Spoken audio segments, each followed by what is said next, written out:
అందరికీ నమస్కారం. ఓం గం గణపతియే నమః. ఓం నమః శివాయ. ఓం శ్రీమాత్రే నమః. జ్ఞానానందమయం దేవం నిర్మల స్ఫటికాకృతం ఆధారం సర్వవిద్యానాం హయగ్రీవం ఉపాస్మహే. సో ఈసారి వెరైటీగా మనము ప్రతిసారి చంద్రుడు, కుజుడు, శుక్రుడు, గురు సంచారం, శని సంచారం ఇవే చేస్తూ ఉన్నాం కదా. కుజ శని సంచారం ఇవన్నీ బాగా ఎక్కువ చేసాం కదా.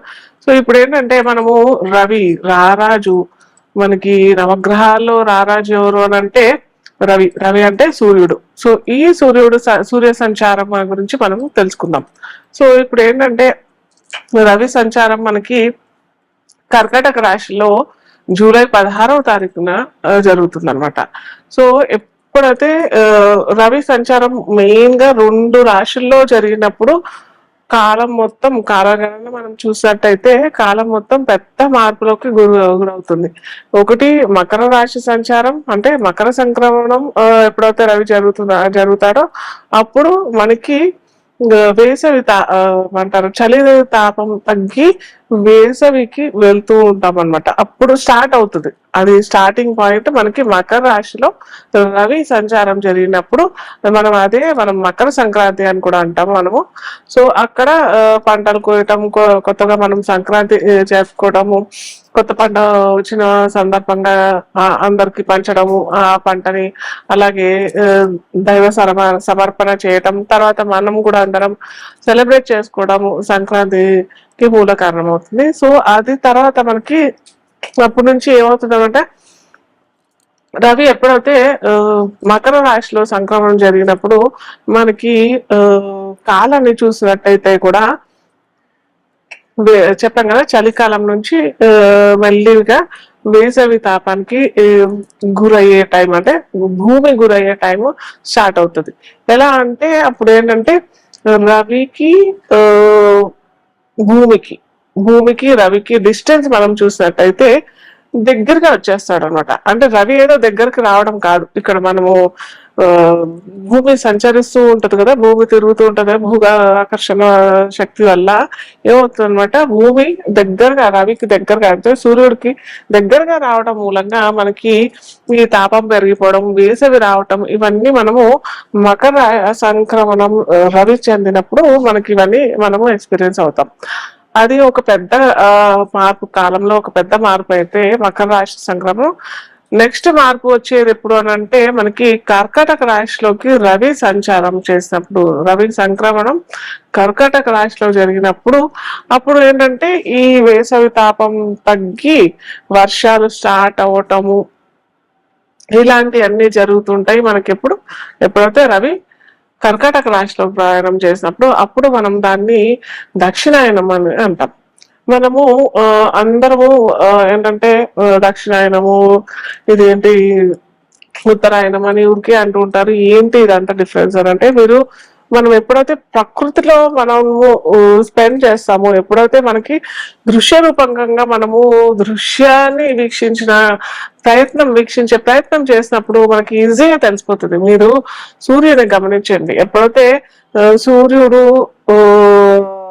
నార్త్ సైడ్ అంటే ఉత్తరాయణం కొద్దిగా సూర్యుడు సెంటర్ మార్నింగ్ చూసినప్పుడు సూర్యోదయం నుంచి కాలక్రమేణా రోజు గడిచిన కొద్దీ ఉత్తరం వైపు ప్రయాణం జరిగింది అని అంటే అది మొత్తం ఉత్తరాయణం అవుతుంది. ఎప్పుడైతే సూర్యుడు దక్షిణాయనం అని అంటే సౌత్ సైడ్ ఎప్పుడైతే ప్రయాణం స్టార్ట్ చేయడం మొదలు పెడతాడు అది దక్షిణాయనం అవుతుంది. సో దీనివల్ల మనకేంటి ఉపయోగము, మనకేంటి డిఫరెన్సెస్ వస్తాయి అని అంటే, మనము ఒక్కొక్క రాశి, అన్ని రాశులు మనము చూసుకుందాం. మేషరాశి నుంచి మనకి మీన రాశి వారికి ఎవరెవరికి ఏ ఫలితాలు వస్తాయి అది మొత్తం మనం ఇప్పుడు తెలుసుకుందాం ఒక్కొక్కటి. మిథున లగ్నం తెలియని వారికి రాశి అని చూసుకున్నట్టయితే మిథున రాశికి అధిపతి ఎవరు, ఇక్కడ బుధుడు అనమాట. సో ఈ బుధుడికి రవికి ఏమన్నా అవినాభావ సంబంధం ఉంది అని అనుకున్నట్టయితే న్యూట్రల్, ఇద్దరికి పెద్దగా వైరం లేదు, అలాగని పెద్దగా మిత్రత్వం కూడా లేదు. అలాగే మిథున లగ్నం వారికి తృతీయ అధిపతి అవుతాడు. సో తృతీయ అధిపతి అయిన రవి ద్వితీయంలో అంటే కుటుంబ స్థానంలో, ధనస్థానంలో కూర్చున్నాడు కాబట్టి ఖచ్చితంగా వీరికి సోదరుల వలన కానీ లేకపోతే కమ్యూనికేషన్ రంగంలో ఎక్కువ ఉంటారు కదా, మీడియా రంగంలో ఉన్న వారికి కూడా కొద్దిగా స్థాన మార్పిడితో పాటు ప్రమోషన్స్, అలాగే వీరికి ఇంకా కొద్దిగా ఎక్కువ అవకాశాలు దొరికే అవకాశాలు, జాబ్ ఆపర్చునిటీస్, లేదా మీడియా రంగంలో ఉన్న వారికి లేదా మార్కెటింగ్ రంగంలో ఉన్న వారికి చాలా మంచి సదే అవకాశం అనే చెప్పవచ్చు. అలాగే చాలా మంది వీళ్ళు ఉంటారు కదా, ఏమంటారు, ట్రేడింగ్ చేస్తుంటారు కదా, ఆ ట్రేడింగ్ వారికి కూడా ఆచితూచి అడుగు వేయాలి. ఎందుకంటే ఇక్కడ మనకి సప్తమాధిపతి మిథున లగ్నానికి, మిథున రాశి వారికి గురువు బాధకాధిపతి అవుతాడు. ఆ సప్తమాధిపతి బాధకాధిపతి అయిన గురువు కూడా ద్వితీయంలో రవితో పాటు ఉన్నాడు కాబట్టి కొద్దిగా ట్రేడింగ్ విషయంలో జాగ్రత్త వహించాల్సిన అవసరం చాలానే ఉంది. ఆచితూచి అడిగేయటం. ఈ నెల మొత్తం రవి ఫలితాలు చక్కగానే ఇస్తాడు, కాకపోతే ఇక్కడ గురువు కూడా ఉన్నాడు కాబట్టి, అలాగే ధనస్థానం ఉచ్చ పొందిన గురువు ఉన్నాడు కాబట్టి కొద్దిగా జాగ్రత్తగా మీరు వ్యవహరించినట్టయితే బాగుంటది. కొత్తగా ఏమన్నా స్టాక్స్ తీసుకోవాలని అంటే మటుకు ఆలోచన చేయండి. అంత తొందరగా ఇన్వెస్ట్మెంట్స్, పెద్ద పెద్ద ఇన్వెస్ట్మెంట్స్ చేయొద్దనే నేను చెప్తూ ఉంటాను. సో వీటికి అన్నిటికీ నివారణోపాయం ఏంటంటే సూర్యోపాసన. అన్నిటికంటే బెస్ట్, సూర్యుడికి బాగా ఇష్టమైనది ఏంటంటే సూర్య నమస్కారం. ఒక్క నమస్కారం చేస్తే అతను ఎంతో ప్రీతి చెందుతాడు కాబట్టి కేవలం ఉదయాన్నే, సూర్యోదయానికి ముందనే లేచి కొద్దిగా సూర్య నమస్కారం చేసుకుంటే మటుకు ఖచ్చితంగా మంచి ఫలితాలు అయితే ఇస్తాడు. మకర లగ్నం చూసినట్టయితే ఇక్కడ లగ్నం తెలియని వారికి రాశి అనుకున్నట్టయితే మకర లగ్నానికి అధిపతి ఎవరు అని అనుకుంటే ఇక్కడ శనీశ్వరుడు. శనీశ్వరుడు కి మకర లగ్నానికి శనీశ్వరుడు అధిపతి. శనీశ్వరుడు తృతీయంలో ఉన్నాడు, అని మీన రాశిలో ఉన్నాడు. మనము ఇక్కడ రవి సంచారం చూసినట్టయితే వీరికి సప్తమంలో రవి సంచారం జరుగుతుంది అనమాట.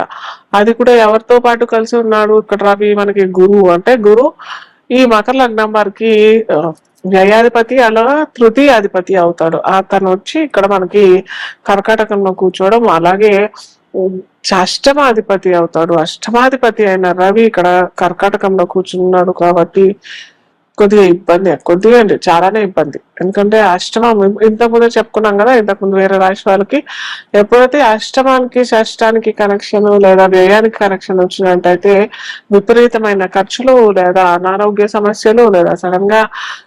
సో ఈ విధంగా చూసుకున్నట్టయితే మనకి ఇక్కడ అష్టమాధిపత్యము వచ్చేస్తుంది మనకి ఇక్కడ సప్తమానికి, అలాగే తృతీయ వ్యయాధిపతి అయిన గురువుతో పాటు కలిసినట్టుగా ఉంటుంది కాబట్టి ఇదంతా మంచి ఫలితాలు అవుతాయి. ఖచ్చితంగా ఇవ్వడు. ఫస్ట్లే అష్టమాధిపతి సప్తమంలోకి వచ్చినప్పుడు ఖచ్చితంగా పార్ట్నర్షిప్ లో అయినా కొద్దిగా విభేదాలు రావటము, సంసార జీవితంలో కూడా విభేదాలు రావటము, చిన్న చిన్న కలహాలు రావటము, ఆ కలహాలు కొద్దిగా వాళ్ళ జాతక రీత్యా చూసినట్టయితే అక్కడ కూడా సరిగ్గా లేదు, అంతర్దశలు సరిగ్గా లేదు అన్నప్పుడు ఇది బాగా ఎలివేట్ అయిపోతుంది కదా. సో అక్కడ చాలా పెద్ద విభేదాలు వచ్చే అవకాశాలు చాలా ఉంటాయి. దాంతో పాటు అనారోగ్య సమస్యలకు గురయ్యే అవకాశాలు కూడా చాలానే ఉంటాయి. సో ఇవన్నీ దృష్టిలో పెట్టుకున్నట్టు మనం చూసినట్టయితే మకర లగ్నం లేదా లగ్నం తెలియని వారికి రాశి అన్నట్టయితే ఖచ్చితంగా అంత పెద్ద రిజల్ట్స్, అంత పెద్ద హ్యాపీ ఎండింగ్ లైఫ్ అయితే, ఎండింగ్ మ్యారిటల్ లైఫ్ అయినా కానీ పార్ట్నర్షిప్ అయినా ఇవన్నీ విభేదాలు వచ్చే అవకాశాలు చాలా ఉంటాయి. కాబట్టి ఖచ్చితంగా గురు ఉపాసన, అంటే గురువుకి మనకి దత్తాత్రేయ ఉపాసన అన్నా చేసుకోవచ్చు, లేదా దక్షిణామూర్తి ఉపాసన అన్నా చేసుకోవచ్చు. దాంతో పాటు రవి అని అంటే సూర్యోపాసన లేదా ఆదిత్య హృదయ స్తోత్రం అని అంటే, ఇది ఆదిత్య హృదయ స్తోత్రం మనం ఎప్పుడు సజెస్ట్ చేస్తామంటే, ఒకటి ఉద్యోగాల్లో ఏమంటారు